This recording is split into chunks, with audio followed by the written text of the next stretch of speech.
And welcome back to Community Crossroads. We are joined by musician John Paul Ortiz. John, thank you so much for being with us. Thank you for having me. So I know you're here to talk about your new single, but before we get into that, I kind of wanted to know, when did you get started in music? How did that come about? Yeah, I mean, I kind of did a little bit. I actually took guitar in high school, and they had here, there was a class, they had a guitar class, so I started learning it when I was around 18 or so. But my dad always had a bunch of guitars kind of around the house, so I would kind of fiddle around with it and wanted to learn, but I took it more seriously in guitar because it was kind of like an elective class where you could just kind of goof off in the class, but like I was really wanting to learn how to play it. So like from there, I kind of just kept at it and kind of just self-taught. I didn't really, do a lot of lessons, and I didn't really do that. Even when I sing, like people, sometimes they would like assume that I took vocal lessons or something, and I just. So you were just, you were I kind of just do it. Yeah, gifted. I always kind of wanted to just do it, and it's a certain thing that I wanted to try, and I always liked, which is strange because normally I'm pretty reserved and kind of introverted, but do you feel like your music is where you kind of shine? You're able to show off a little bit more? Yeah, it's a different kind of, it's a different part of your, emotions and personality that you kind of get to express through.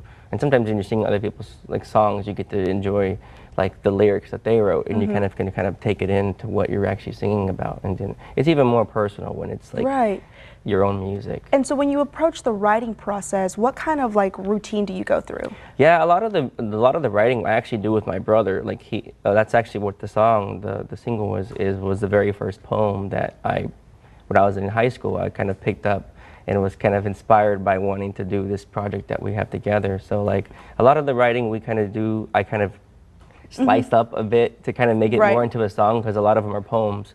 But as far as I do a lot of some of the writing myself too for some of the newer stuff I'm trying to add in.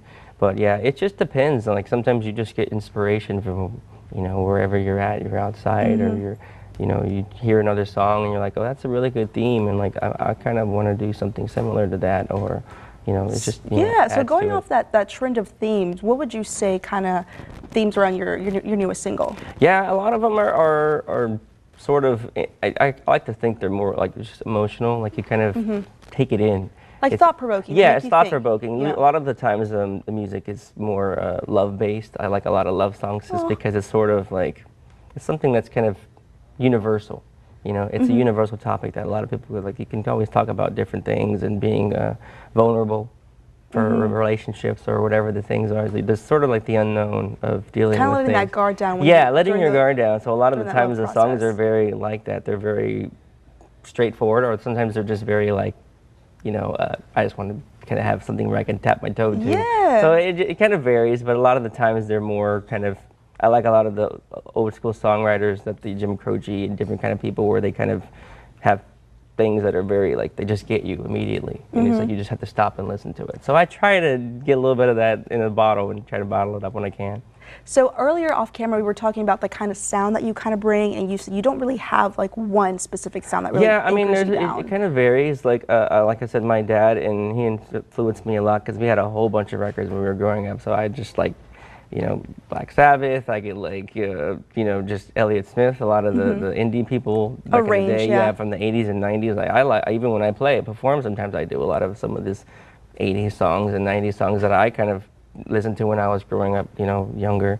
But yeah, it just varies. Like I usually just, for our own style, like even some Spanish stuff, I kind of try to add in a little bit of influences because I listen to a lot of this stuff like that too. Even though I don't necessarily speak it very well, which I'm trying to work on that. But yeah, it just varies. But I try not to, because I love doing shows with other people sometimes, and they do country and they do R&B and they do soul stuff. So like I kind of just don't really like to say this is what I always want to do. I just want to do one certain thing. It's because it leaves you open to doing, being endless about what you want to, inspiration, because it can come anywhere. All right.